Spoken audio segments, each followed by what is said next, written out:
tì tó bá jẹ́ inú mọ́tò lẹ́yìn náà jẹ́ wà ní ẹ máa fi etí gbé ìyàwó ọ̀rọ̀ pẹ̀lú gbogbo nǹkan tá a ṣe ní orí ètò lénìí ẹ jẹ́ ká sáré dòkè lọ́hùn tá a bá padà dé ètò Oyshia dé Irorun Oyo dé ń tẹ̀síwájú ẹ bá bá wa kà lọ.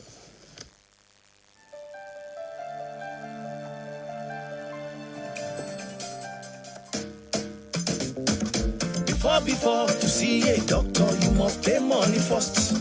Today, things don't change inside all your states. You register with Shikini money, you collect treatment 1 year. Or your state health insurance agency, Oyshia get today. Cover them, you want bump picking, you want do surgery, eyes treatment, enter some call. Yeah. Register today. Yeah. Or your state health insurance agency. Oyshia get today.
Kíni Alabi Alabi ó ti dé o. Ó náà dé. Alabi ìyàwó rẹ̀ ti lóyún rẹ̀. Ìrọ̀rùn ló bá dé. Àṣàbí àbí àsìkò ti tó ni. Tí ẹ mọ̀ bóyá ká mọ lọ sí. Alabi iṣẹ́ abẹ la ṣe fún ìyàwó rẹ̀.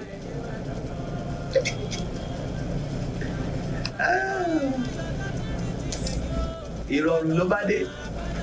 Alabi ìrọ̀rùn ló bá dé. Bàbá Ọmọbọ́lá wọ́n mọ̀ ti fowó kówó iléèwé àwọn Ọmọbọ́lá. Ìrọ̀rùn ló bá dé. Orúkọ mi ni Àlàbí ọlọ́kadà. Ẹ jọ̀ọ́ kí gan ló bá rọrùn dé. Gbogbo ẹ̀ náà ló bá rọrùn dé. Ẹ jọ̀ọ́. Hello.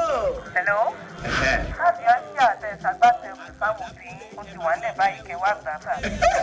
Ìrọ̀rùn ló bá dé. Lẹ́ka ìdílera ẹni tó ń lọ ẹni tó ń bọ̀.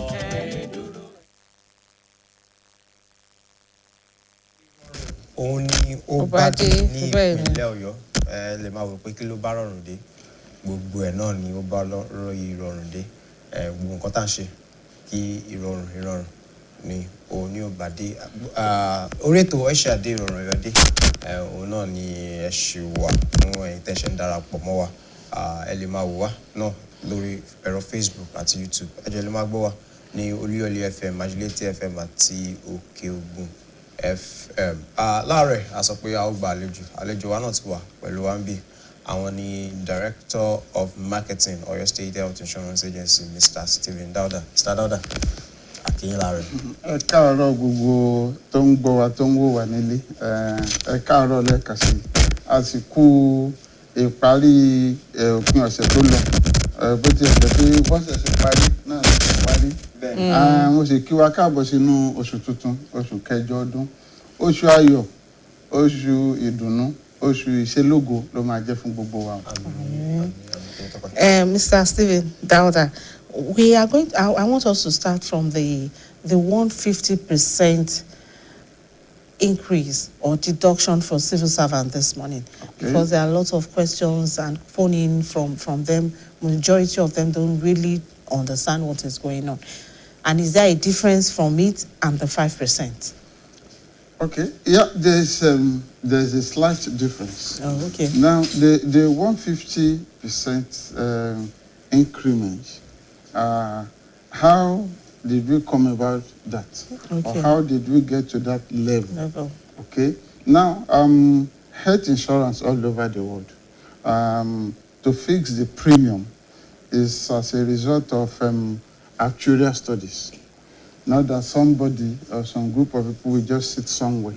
And by the law governing insurance says that actuarial study should be carried out every 2 years. Oh. You understand? Every 2 years. Now, ab initio, for civil servants in the state, the premium has remained the same ever since. You understand? Levels 1 to 12, 667 naira. Levels 12 and above, 1,125 naira. That has been the deduction.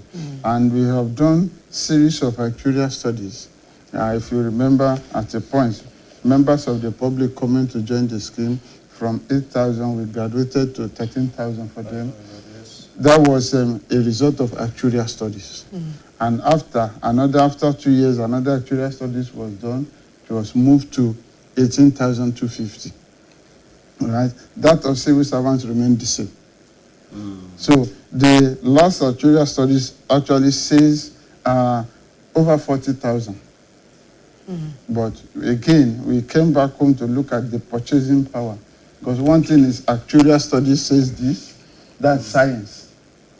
Now you now need to bring nature, economy, and everything into it. To say, okay, yes, this is what actuarial studies says. What can we do? Knowing the financial power of our people. Like Yorubas will say, Agwado Fomani. So we brought that in. We say, okay, yes, actuarial studies have said this. Let's put it at this level. So now, the dilemma now became to bring that of civil servants into it. You understand? Because we go to the same hospital, we get the same services, we get the same drugs. There's no discrimination when it comes to services. Right? So we now had to meet with different stakeholders. Right? After a lot of meetings, several meetings, dialogues and everything, for civil servants, we now agreed, okay, the agreement reached was that 150% increment on the current deduction. So if you do 150% of 667 naira, it gives you 1,667 naira. And ditto if you do for 1,125, give you 2,800 plus. So that was how we arrived at 150% increment. So it was a larger meeting. Then that meeting we met about 3 or 4 times with different stakeholders and labor and civil servants and everything before we arrived at that. And the 5% deduction? So for the 5% deduction, like we've been saying on our programs, that if you are covered alone, you are still not insured, generally speaking. Now that reminds me, the 150% increment is for a civil servant alone. You remember, for Oyo State civil servants, they've been alone, not their family. Yes, we tried to push for family enrollment. Then we said it should be, the deduction will be 7.5% of basic salary. But that was, that did not fly at the end of the day, and we arrived at 150% per head. You understand? So, but because a lot of civil servants have been coming, want to enroll their family and everything, now we want to make it seamless. So we came up with this idea. It was an ingenuity from Oyshia to say, okay, if you still want to, any civil servant that wants his or her family covered, it will now be 5% of basic salary. Whatever that will be, 5% of basic salary. You understand? That was how we came about the 5%. So because before, when civil servant indicates interest in having his or her family covered, we start working it out. So this is your deduction. Now we want it uniform so that it is not a rocket science. Anywhere you are, you want your family covered 5% of your basic salary.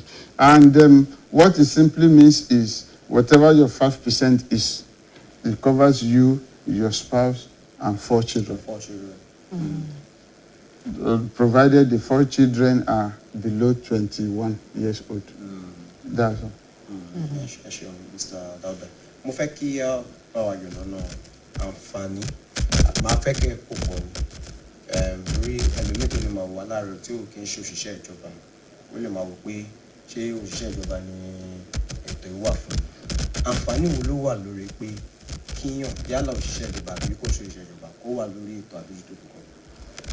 Àǹfààní tó wà lórí ẹ̀ ó pọ̀ wà á rí pé a ti máa ń sọ lọ́pọ̀lọpọ̀ ọgbà bí gbogbo wa ṣe mọ̀ pé àìsàn àbí àrùn àbí kó tẹ́ èèyàn kò ní sọ fún ẹ pé ìgbà báyìí mò ń bọ̀ o kí àwọn ìwé náà kan sọ pé yóò dé bí ó lè lóru bí ó ṣe wọlé náà nìyẹn ààrẹ lómi ibi tó ti ń jẹun lọ́wọ́ yóò di inú o yóò dọ̀rọ̀ lé ìwòsàn yóò di nǹkan tí ó lọ́jọ́ mélòó kan lé ìwòsàn àbí ẹlòmíì tí a jọ rí tẹ́jọ ṣeré lánàá ìgbà tó bá bí ó rí ẹ láàárọ̀ àbí ó débi iṣẹ́ wò ó rí ó wà nílé ìwòsàn ìgbà wo nìyẹn ṣẹlẹ̀ bá a ṣe rí náà nìyẹn ó sì mọ̀ tó bá ti dọ̀rọ̀ lé ìwòsàn ó ti já sówó kò sí ọ̀rọ̀ kálọkábọ̀ òsì ń bẹ̀ láti pé sanwó káàdì sanwó kó fẹ́ rí dókítà yóò ṣe lé yóò ṣàyẹ̀wò tibí yóò ṣe tọ̀hún yóò gbóògùn ó ti já sówó téèyàn bá sì ti wà lórí ètò adójútòfò gbogbo eléyìí ti kúrò ń bẹ̀ ó ti kúrò ń bẹ̀ torí ó délé ìwòsàn tó wọ́n ti bẹ̀rẹ̀ sí ní mójútó ẹ̀ wọ́n ní bẹ̀rẹ̀ owó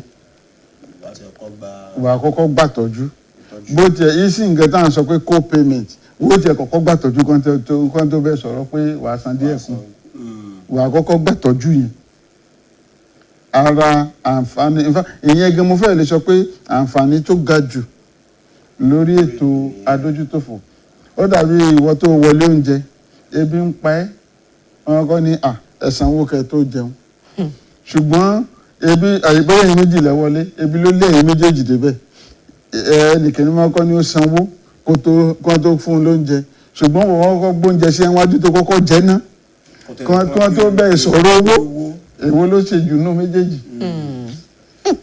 wà á rí pé ìyàtọ̀ gidi ní so bí ọ̀rọ̀ adójútòfò ṣe rí nìyí pé ìfọkànbalẹ̀ àjàjà ó ti wá kúrò ńlé ó fà wọn ọmọ ẹ sí àtẹnumọ́lẹ̀ dálé ìwòsàn lọ fúnra wọn tí wọ́n di bákan wọ́n á mú káàdì wọn wọ́n á gbàbẹ̀ lọ́nu kì í ṣe pé wọ́n ẹ̀ṣẹ̀ máa jáyà pé báwo la ṣe débẹ̀ báwo máa ṣe fowó ránṣẹ́ sí ìyẹn ti kúrò ńbẹ̀ jẹ́ fún ẹ lápẹẹrẹ ó ní ẹnìkan tí mo mọ̀ tó wà lórí ètò yìí ó ṣe fún ẹbí ẹ̀ ní Ìbàdàn bí wọ́n jọ ń gbé ìgbà tọ́mọ ẹ̀ wá wọlé ẹ̀kọ́ gíga ní Ògbómọ̀ṣọ́ ìgbà tó sọ fún mi mo ní kò lè ilé ìwòsàn pọ̀ l'Ógbómọ̀ṣọ́ tọmọ yín ẹ̀yí ilé ìwòsàn tiẹ̀ padà sí ètò wà ní Ògbómọ̀ṣọ́ ìgbà tó dẹ̀ yí sí ó kàn pè mí lọ́jọ́ kan ní pé ọmọ ní òun máa lọ sí hospital mo ní ṣé wọ́n béèrè nǹkan lọ́wọ́ ó ní wọn béèrè òun ní kò ń sọ fún mi ní pé òun ṣẹ̀ṣẹ̀ mọ̀ kékeré ní ìrọ̀rùn báyìí mo ní rí i pé tó bá pè yín bóyá kí ẹ̀kan fowó ránṣẹ́ sí bíi pocket money ni kì í ṣe owó pé mo fẹ́ lọ ilé ìwòsàn ọ̀rọ̀ pé mo fẹ́ lọ ilé ìwòsàn ẹ̀ mọ̀ jáyà ó ní ìyẹn ti kúrò lọ́rọ̀ òun ara àǹfààní ètò adójútòfò nìyẹn wà á rí i pé pẹ̀lú ìfọ̀kànbalẹ̀ ni bàbá gan fi ń báṣẹ́ rẹ̀ lọ ń bí ọmọ náà tó bá fẹ́ tẹ̀ kò ní jó wọ̀n lára torí owó tí ó fi tètè gbalé ìwòsàn lọ ara àǹfààní ètò adójútòfò nìyẹn pẹ̀lú tí owó náà tá a ti ń sowó pé a fi díẹ̀ kún tó bá yẹ ká fi díẹ̀ kún wà á rí pé ìrọ̀rùn gan ni bí ọ̀gá àgbà wa ṣe máa ń sọ òun wá 1,000 náírà ó wà lórí ètò kan tó ti bẹ́ẹ̀ san bí ìdá mẹ́jọ rẹ̀ wà á rí pé ó wá 1,000 mọ́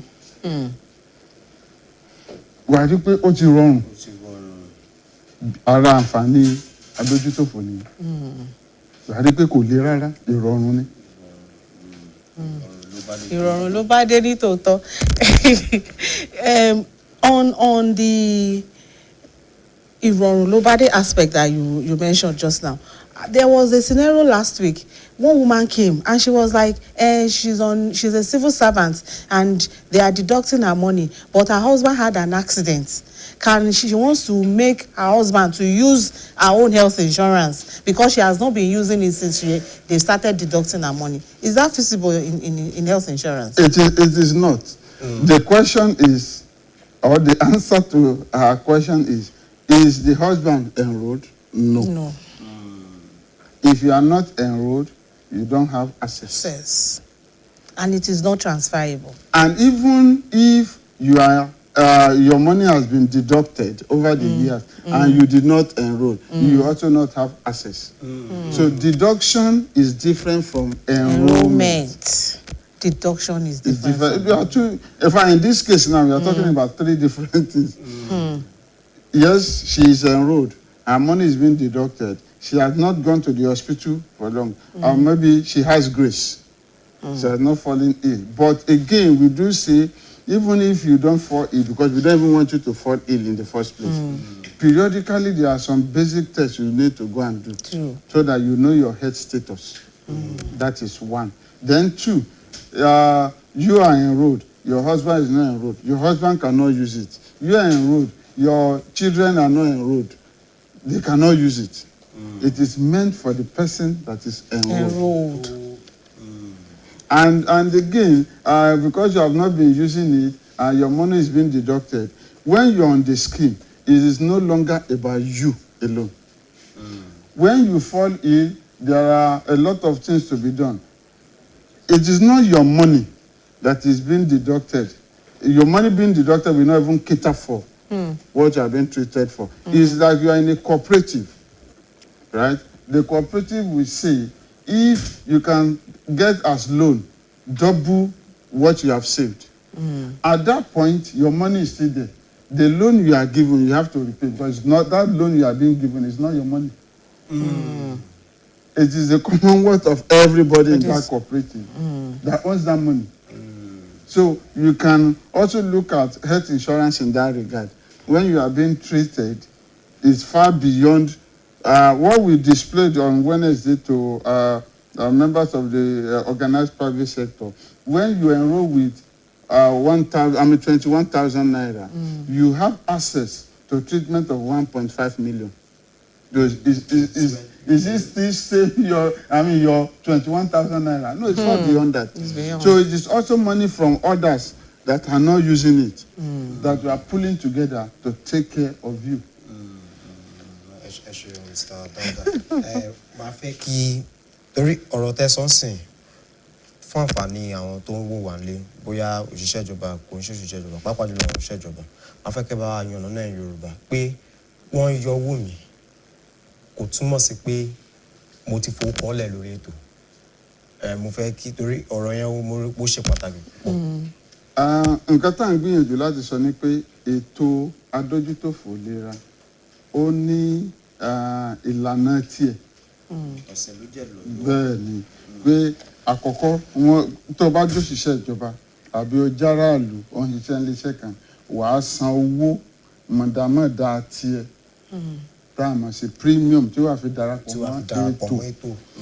Ọ̀nà iye táràlú ń san náà ni òṣìṣẹ́ ìjọba ń san.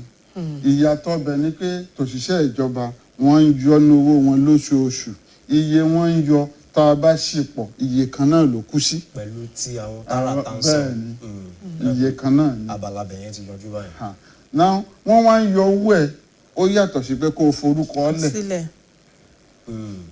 Torí àwọn tó forúkọ lẹ̀ àwọn láforúkọ wọn ránṣẹ́ sí ilé ìwòsàn kọ̀ọ̀kan tí wọ́n ti máa gbà tọ́jú.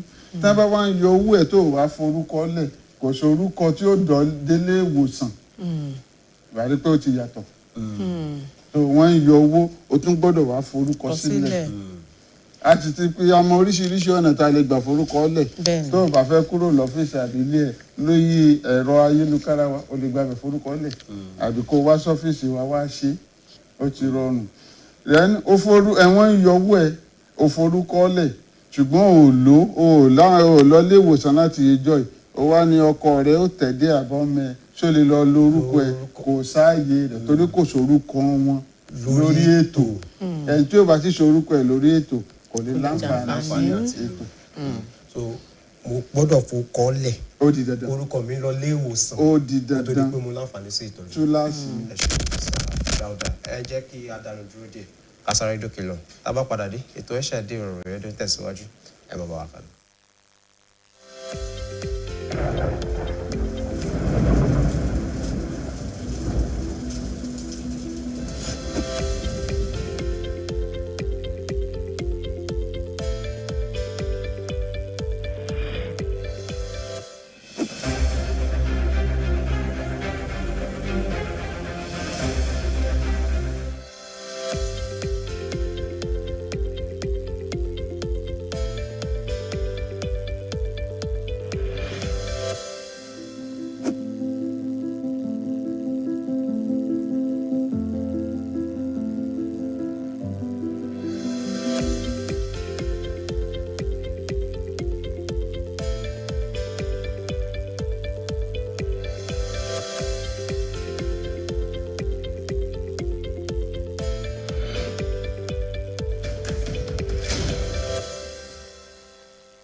káàbọ̀ padà sórí ètò Oyshia dé Irorun Oyo dé mo lérò pé ẹ fi bá wa fetí kọ́ gbogbo nǹkan tí a ti ń sọ látàárọ̀ lórí ọ̀rọ̀ ètò ìlera pàápàá jùlọ fún àwọn tá ti darapọ̀ mọ́ ètò àjọ Oyshia kọ́ tá ń sọ ni pé o gbọ́dọ̀ fowókọ́ lẹ̀ kó tó di pé o láǹfààní sí ìtọ́jú èyí tó péye.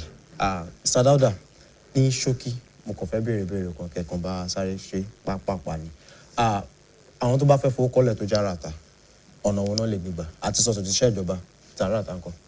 ọ̀nà méjì gbogbo aráàta àwọn yẹn ti ń wá túkẹ̀túkẹ̀ sí gbogbo ọ́fíìsì wa nìbàdàn ní lọ́yọ̀ ní gbogbo káàkiri ìpínlẹ̀ Ọ̀yọ́ tó ta ní ọ́fíìsì sí orí ẹ̀rọ ayélujára wa náà www.oyshia.oy.gov.ng wọn gbàgbé náà forúkọlẹ̀ ìrọ̀rùn ló bá dé ẹ̀rí pé kò ní wàhálà tó o bá lè wá lórí ẹ̀rọ ayélujára wàá sanwó bẹ̀ wàá ṣe gbogbo nǹkan tí ó yẹ kó ṣe ń bẹ̀ wàá sì gba káàdì ìdánimọ̀ rẹ wàá rí pé kò nira. àlejò kejì tá a fẹ́ gbà láàárọ̀ àwọn náà ti wà pẹ̀lú wa so màá fún Mr. Dauda ní àǹfààní láti bá wa kúrò ní orí ètò láàárọ̀ tá a bá padà dé àlejò wa kejì òun náà ni a máa gbé wa sórí ètò ẹ máa bá wa kálọ.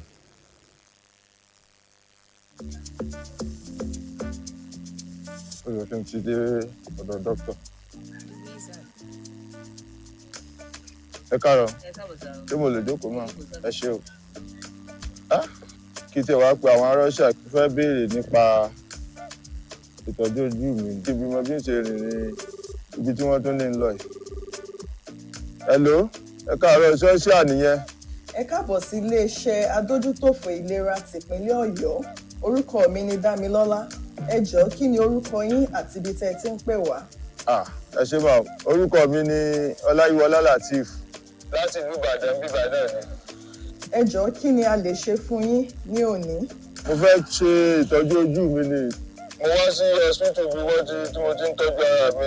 Wọ́n wá ní wọ́n ti refer mi sí hospital mi tí wọ́n ti tọ́jú mi dáadáa. Kò wá yé mi sí ló jẹ́ kí n pè yín pé bóun ní ṣe rìn bóun ní ṣe ṣe tí màá fi rí ìtọ́jú tó péye bẹ́ẹ̀ ṣe ti ń fún wa látẹ̀yìnwá. Tí n bá gbọ́ yín yé dáadáa ẹ ní pé wọ́n ti fún yín ní ìwé tí wọ́n fi darí yín láti lọ sí ilé ìwòsàn ojú. Ẹ fẹ́ wá mọ bí ẹ ṣe máa rìn. Bẹ́ẹ̀ ni mà. Ilé ìwòsàn torúkọ rẹ̀ wà nínú ìwé tí ó wà lọ́wọ́ yín ni kí ẹ lọ. Tí ẹ bá dẹ̀ ti débẹ̀ kí ẹ fún wọn máa ṣètọ́jú yín. Ẹ ṣé o. Tí ẹ bá ní ohunkóhun tí ó tú rú yín lójú nígbà tí ẹ bá débẹ̀ ẹ ẹ pè wá lórí ẹ̀rọ ìbánisọ̀rọ̀ wa. ó dáa ẹ ṣe ẹ̀yin náà ní sáré o màá lọ bẹ̀ màá lọ. ṣé gbogbo ìrànlọ́wọ́ tẹ nílò ní ọwọ́ wa nìyẹn? kò jù bẹ́ẹ̀ lọ. kí ẹ ní ọjọ́ tó dára. ẹ ṣe ẹ kú ìtọ́jú wa. Oyshia dé, Irorun Oyo dé.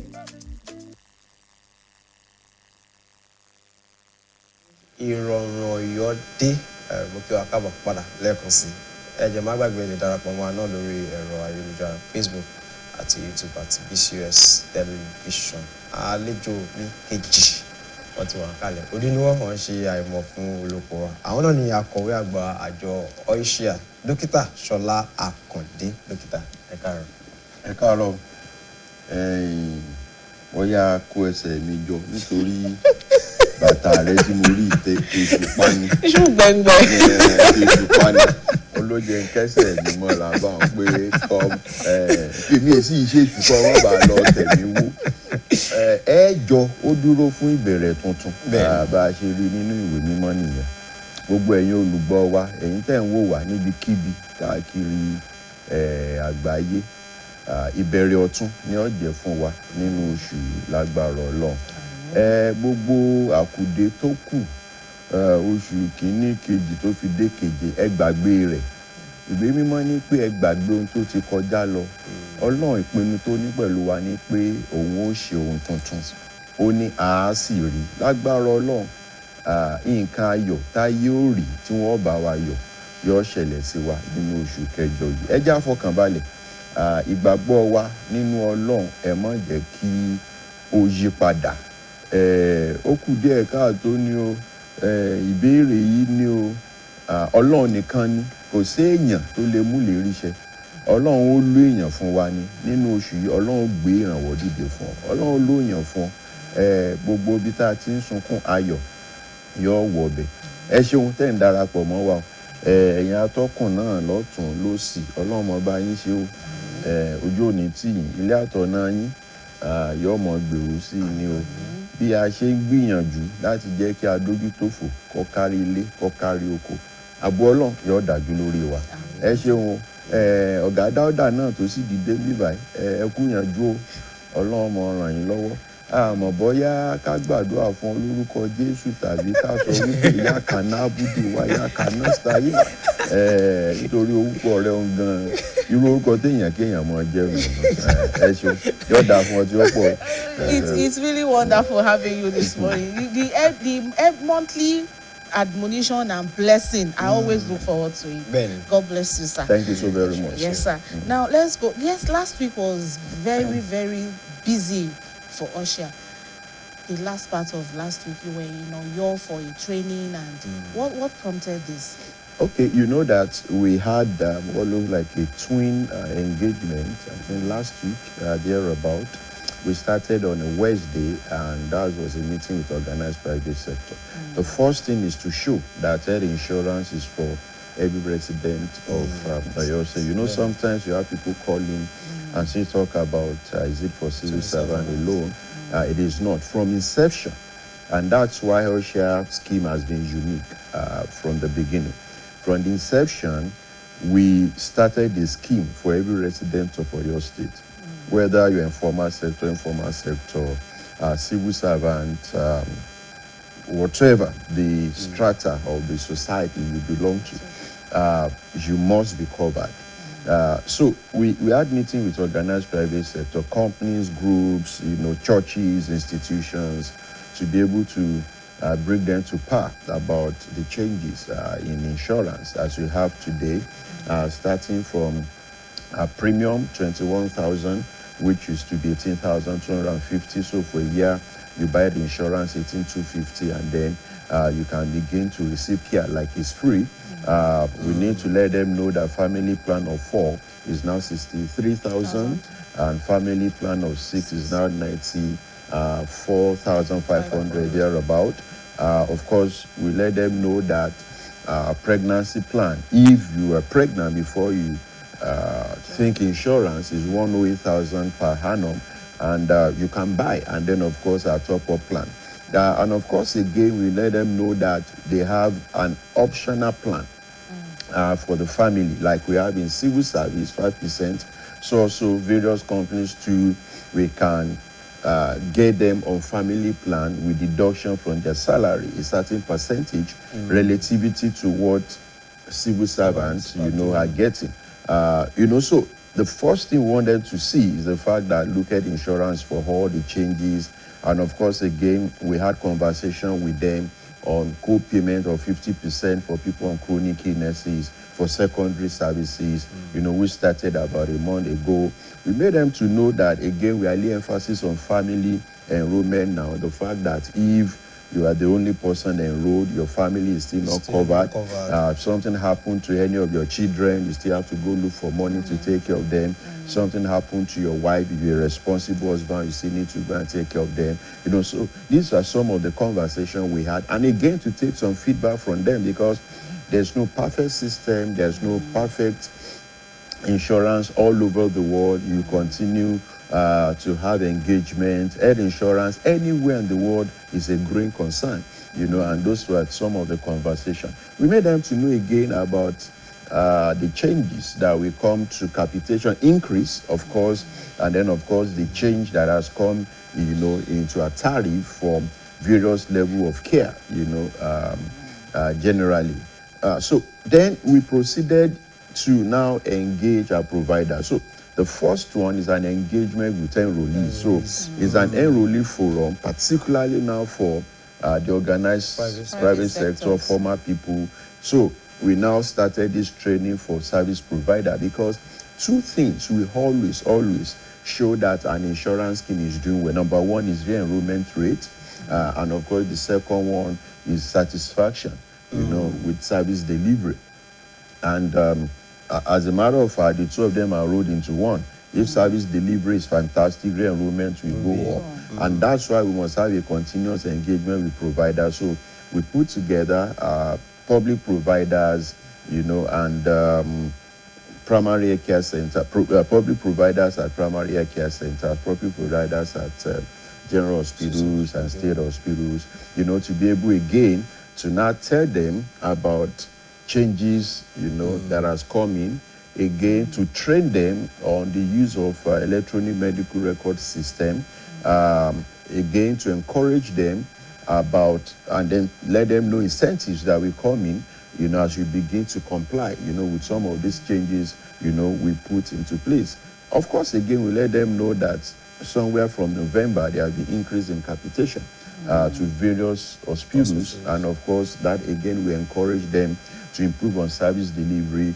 We train them on things they can do actually to improve service delivery across board, ranging from insurance allows you, to have what looks like a preferential treatment for enrollees, so that there will be reduction in waiting time. If waiting time is reduced, you find out that you get more people into insurance basket, especially people in companies, organized private sectors. Employers don't want their workers, to carry mats to various hospitals or facilities. So if you can create an OPD for enrollees, create a ward for enrollees, you are marketing that scheme in your particular hospital, and then your enrollee base will grow. What you get from insurance is a factor of number. If your enrollees are growing number, then your money will continue to grow. We made them to have an idea of the increment in capitation that is coming up, nothing less than about 80% of what we have now. And of course, again, we still have opportunity to increase that, as we move on.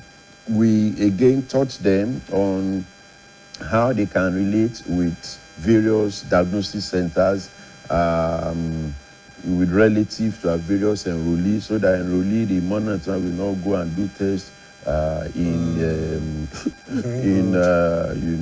Oluyole or something like that. So these are some of the things that we did over the course of the 2 days, and it was very productive. The attendance was huge, and then of course we have various promises from various providers, and we thought that in the coming days we begin to see that reflected in the care of enrollees and the management of various illnesses as people will go to various hospitals. Thank you very much. Fún àwọn tó wá jẹ́ enrollees rẹ pé àwọn ò mọ gbogbo internal processes kí ni káwọn máa retí. Iṣẹ́ rí kò tiẹ̀ sí ń tọ́yọ́ kan ìròyìn ẹ̀ ń tọ́ wà lórí ètò iṣẹ́ inú ilé tiwa nù nítorí pé ẹ sọ̀rọ̀ débẹ̀ lọ́jẹ́ ń sọ bẹ́ẹ̀ bá bí mí gan ẹ̀ ní gbúrò nǹkan kan àwọn tó wà lórí ètò nǹkan tí àwọn gbọ́dọ̀ bẹ̀rẹ̀ sí máa rí òun ni wípé àjọṣepọ̀ ọmọ dá sí láàrin àwọn olùtọ́jú àìsàn ní gbogbo hospital wa káàkiri nítorí ara nǹkan tó ṣe pàtàkì òun ni wípé pẹ̀lẹ́ lákọ ọ̀làbò nígbà ń bá lọ sí ọsibítù tó jẹ́ wípé èébú lẹ fi pàdé mi àìlákàsí lẹ fi pàdé mi àìsàn gan ó tún gbogbo sí nítorí pé ara nǹkan kan tó máa ń bẹ̀rẹ̀ sí kí àìsàn kó di wíwò òní bó ní ọkàn wa bó ló ṣe rí àbẹ́yàn lo gbogbo oògùn tó jẹ́ pé ọkàn rẹ̀ wà nínú ìbànújẹ́ oògùn òní kò sí nǹkan kan tó oògùn ó ṣe ibi tí ìtọ́jú tó sì ti bẹ̀rẹ̀ òní ká rẹ́rìn músẹ́ sí yàn bí mo ṣe mọ́ sọ dàgbé kọ́ lọ ṣọ́ọ̀ṣì mi kí àwọn akọrin mọ́ sọ pé ọlọ́run dá agbára ọlọ́run ká gbogbo nǹkan wọ́n sì ń kọ́ wọ́n sì lejú kókó bá wà ní ìmọ̀ sọ pé ẹyin tẹ̀ ń kọ yìí kò mọ̀dà pé ó rí bákan bá sọ pé ọlọ́run ó lè wòsàn ó lè gbàlà mo gbọ́dọ̀ rí bó ṣe ń kọrin bó ṣe ń jó bó ṣe ń rẹ́rìn rẹ tẹ̀ ń bá dáṣọ fún ni tọrọ ẹ̀ láwò nígbà bá wá wọ hospital tí ojú nọ́ọ̀sì gan tó lè kókó sí mi ṣé ìwé pé mo ti kó sínú wàhálà àbí ìṣẹ̀nà pápá bora lókù tí mọ̀ wá káàkiri àwọn tó wà lórí ètò adójútòfò ní oṣù ọjọ́ ọ̀sẹ̀ tá a mọ̀ rí pé ìbáṣepọ̀ láàrin wọn àti àwọn òṣìṣẹ́ ilé ìwòsàn wa gbogbo wọn yàtọ̀ kẹ́ ẹ mọ̀ rí ẹ̀ńtàrà rẹ̀ ọ̀yá kì í ṣe pé ayé rẹ̀ ti bàjẹ́ olùtọ́jú aláìsàn gan náà ó lè di aláìsàn lọ́la pé mo wá sí hospital láti wá gba ìtọ́jú kì í ṣe pé mo wá ti di ẹni ìwọlẹ̀ gbogbo èèyàn pátápátá ló yẹ kí a fi iyì fún ìwé mímọ́ ọkọ̀ wa báwọn nǹkan kejì tó jẹ́ pé gbogbo àwọn tó wà lórí ètò adójútòfò tí wọ́n bẹ̀rẹ̀ sí mọ́ rí láìpẹ́ ò ní wípé èyí tá à ń gbé ní lọ sí ọsibítù ọ̀gbẹ́ni rẹ̀ lẹ̀ wọlé ọmọ jáde ni nítorí pé ajé kó yé wọn wípé tí ń bá ra adójútòfò kì í ṣe ní nàìjíríà nìkan káàkiri àgbáyé ni tí n bá ra adójútòfò mo ti ra ààyè ní hospital pé kí nǹkan kó lè yá ni kódà níbi tí ìmọ̀ tó ti kúnlẹ̀ dáadáa bí wọ́n ṣe máa ń ṣàdójútòfò ní pé ọ́fíìsì rẹ̀ ló ti gba àsìkò tó rí dókítà tó jẹ́ pé tí wọ́n bá ti pè mí irú ẹni tó wà ní àkóso adójútòfò ní hospital yóò ti pè mí pé àsìkò tí ń rí dókítà òun ní aago 11 ibi tí mo wà ní ti fi wé pé òkè láàrin ìṣẹ́jú 10 ọyẹ ń dé hospital ọba wà lórí adójútòfò kì í ṣe tó lọ tó gbẹ̀ni lọ nǹkan kẹta tó jẹ́ pé àwọn èèyàn ọba bẹ̀rẹ̀ sí máa rí tí wọ́n bá lọ sí hospital òun ni wọ́n bẹ̀rẹ̀ sí máa rí àwọn òṣìṣẹ́ wa tá à ń pè ní alámòójútó adójútòfò ní hospital kọ̀ọ̀kan a ti sọ wípé ẹnikẹ́ni tó bá wà lórí adójútòfò tó bá wọ hospital rẹ̀ yóò kọ́kọ́ bẹ̀rẹ̀ láti máa gba ìtọ́jú láti ọ́fíìsì ẹni tó wà ní adójútòfò èyí tá à ń pè ní clean service ẹni tó wà ń bẹ̀ òun ni yóò ràn wá lọ́wọ́ kó fi jẹ́ wípé àní dàbí àjòjì ní ọsibítù tí a bá lọ a ti ṣèpàdé pẹ̀lú àwọn náà wọ́n sì ti mọ àwọn nǹkan tó yẹ kí wọ́n máa ṣe sí i bákan náà ọ̀rọ̀ pé a fẹ́ san owó oògùn díẹ̀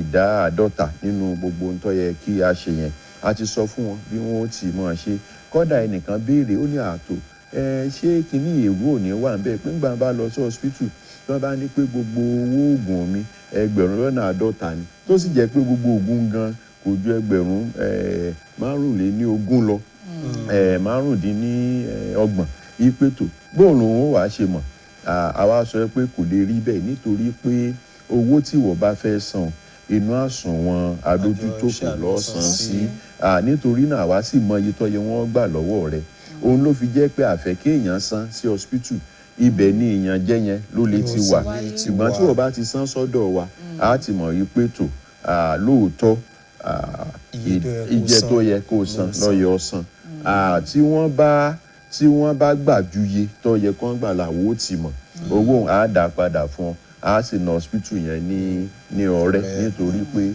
a fẹ́ kí èrú tàbí bí olè kọ́ wọlé.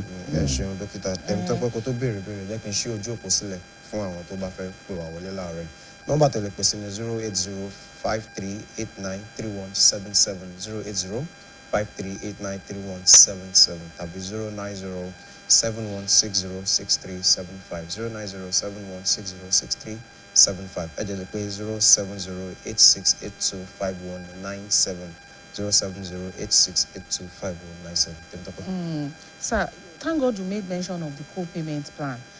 This thing has been causing, so many people still don't understand. Last week there was an issue, a woman came, a civil servant, she said she has always been going for a routine medication in the hospital. But on getting to the hospital that last week, she was told she cannot get all these drugs, and she was asked to either pay or go and buy them. So I want you to please explain so that others, those listening and watching us this morning, can understand what the co-payment is all about. Okay, so it's a new change. So we expect that there will be some challenges, yes, and then people will tend to ask questions. Yes. And then, of course, we know that some people that don't have a renewed mind, we want to game the system. So we are ready for all those. So how did we get to co-payment?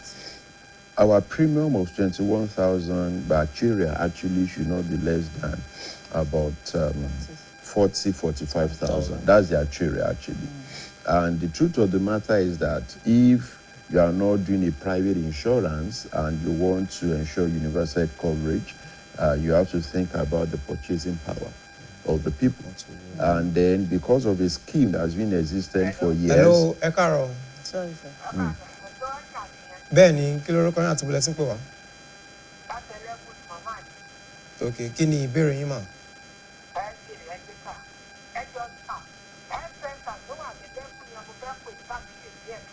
Okay.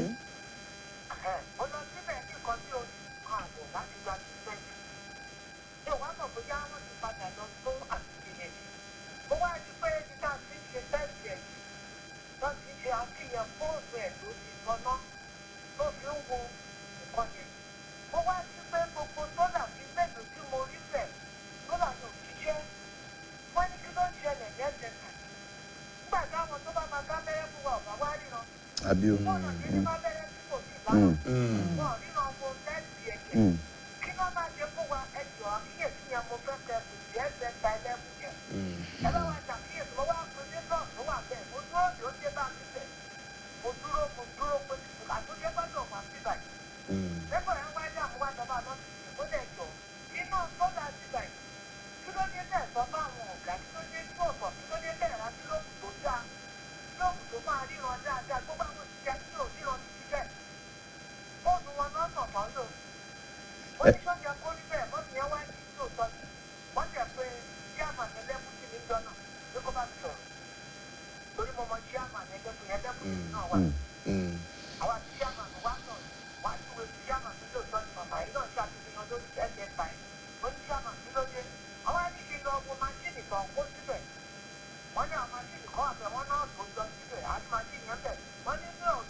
Ẹ ṣé mà.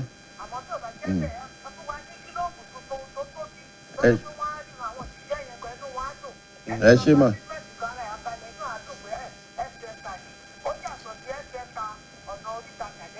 Ẹ ṣé mà. Ẹ ṣé mà. Ẹ ṣé mà. Ẹ ṣé mà. Àmín. Ẹ ṣé gan-an. Ẹ ṣé mà. Ẹ ṣé mà. Amima, thank you. Yes, ma'am. Ẹ ṣé gan-an ni, ma'am. lóòótọ́ ni ìnáwó ó lọ lórí ẹlẹ́bù gan àwọn irinṣẹ́ sì wà ń bẹ̀ bẹ́ẹ̀ bí wọ́n ṣe sọ yìí lágbára Ọlọ́run a sọ pẹ̀lú ọ̀gá àgbà hospital alábọ́dé àtàwa a jọ ṣiṣẹ́ lórí ẹ̀ àwa náà nípa ń bẹ̀ nítorí hospital tí adójútòfò ìpínlẹ̀ Ọ̀yọ́ wà ní a sì mọ̀ ń pa sólà náà tó wà ń bẹ̀ ń pe ìkejì mi a jọ wo bá ṣe ṣe lọ́sẹ̀ yìí gbogbo nǹkan tá à ń sọ náà ni kì í ṣe pàráàlú tó lọ sí hospital lọ́yọ́ ṣẹ̀ṣẹ̀ mọ́ sọ̀rọ̀ òṣìṣẹ́ tó wà ń bẹ̀ ṣé Ọ̀yọ́ ká ala ni a sì ń pe chairman ẹlẹ́bù náà ṣé yẹn ni ọkàn tí ìbá ṣe wípé ọmọ àwọn tó ṣe sólà síbẹ̀ ọmọ àwọn tó fi irinṣẹ́ kan síbẹ̀ ìwọ tó sì jẹ́ matron bẹ̀ ṣé bọ́ yẹ kó sọ òṣìṣẹ́ ìjọba ní ọ̀nà ti wà lẹ́nu iṣẹ́ ìjọba bí èèyàn ṣe máa ń sọ tí akùdé bá dé nǹkan ṣùgbọ́n ìyàwó ẹ ṣe ń gan o ìfẹ́ aráàlú lẹ́ni lágbára Ọlọ́run á sì mójútó nínú ọ̀sẹ̀ lágbára Ọlọ́run. So like I was saying the other time, you know, we cannot, because of the purchasing power of the people, to actually sell at the cost that the actuary has put health insurance in Oyo State. So we need to resolve, because at least selling at 18,250, we still haven't reached a sizable percentage of the population. And you know that health insurance is about marketing. So you have to think about the ability of people, you know, to pay. So sometimes you have to think about that logic and science, like the governor will say, to be able to say, okay, what can we do? And that's why we now say, okay, let's reduce by 50%, so that we won't leave anyone behind, because what we are pushing in Oyo State is universal coverage, actually. And if you are going to do that, coupled with the fact that the tariff has increased about 2 months ago, and then we need to increase the capitation, because again, we have agitation from facilities about the fact that we should have to do capitation, and their agitations, rightfully so, you know, because health insurance is still within the economy of the country. The purchasing power of the people is still within the economy of the country. And so we need to now do something. And what we can do in the immediate is, okay, bring down the premium, but when you get into the system, let's have some level of co-payment. Across the country, outside the country, we have insurance that run, you know, by co-payment, actually. So that's what we started doing. And the co-payment is for secondary services. And so that translates, number one, automatically. If you were enrolled in primary care center, primary care centers don't hold secondary services. If there's a need for secondary service, they have to refer. So if you're operating within primary care center, you should not pay a dime for any kind of care at primary care center. So that's by the rule. At this training, we made all the providers, you know, get acquainted with that. So primary care centers and release, you are not paying nothing. Because your secondary services will be as a referral. Primary services at any hospital, whether public, whether private, no enrollee should pay a dime. And all that you need to do, and thankfully, Itato, Oyshia have been giving you your benefit package and your certificate of insurance. So all that you need to do is carry your benefit package and see all the care under, you know, primary. Primary services mean capitated service, actually. So every capitated service, and so you see it when you carry, you know, your when you carry your benefit package, you know, capitated service, you know, primary service, everything listed under primary service, you are not supposed to pay a dime. Now, if you are on the scheme because you have some chronic illness, you have to get your drug every month. Now, you will begin to co-pay for such drugs.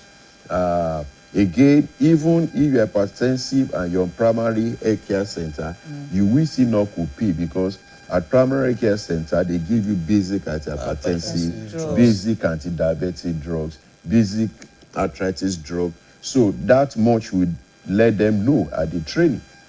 So, but if you are at general hospital, private hospital, you have combined therapy for hypertension, combined therapy, for diabetes, and you need to go get your drug on a regular basis, you will co-pay for that drug. And that's where people that are saying that this kind of drug is what I want, this kind of drug is what I want, this kind of drug I've been using, in conjunction, with certification or approval of that from your doctor. Then you can have the drug. Because we discourage people going to hospital, even haven't seen the doctor. Doctor is trying to write certain drugs, and you pull out the drug from your pocket. He said, "This is what I must use." That's different. No doctor is going to listen to that. So, but if you had your drug, you will do 50% co-payment. And one of the things you want to begin to do now actually is to accredit pharmaceutical centers. Instead of going to hospitals to collect those drugs, you go to pharmaceutical centers, you pick your drug, you do your co-payment to your state insurance agency, and then you get your drug done. So, and then of course, if you need to do some high-end investigations, you have to do your co-payment if you went to the diagnosis center. So these are various changes coming on. And I know that we have to talk about it over and over again for people to internalize it, both enrollees, and then the providers, so that we can come, to a joint understanding of why we've gotten to where we are and the benefit inherent in it. Thank you. You can reach, in fact, the time is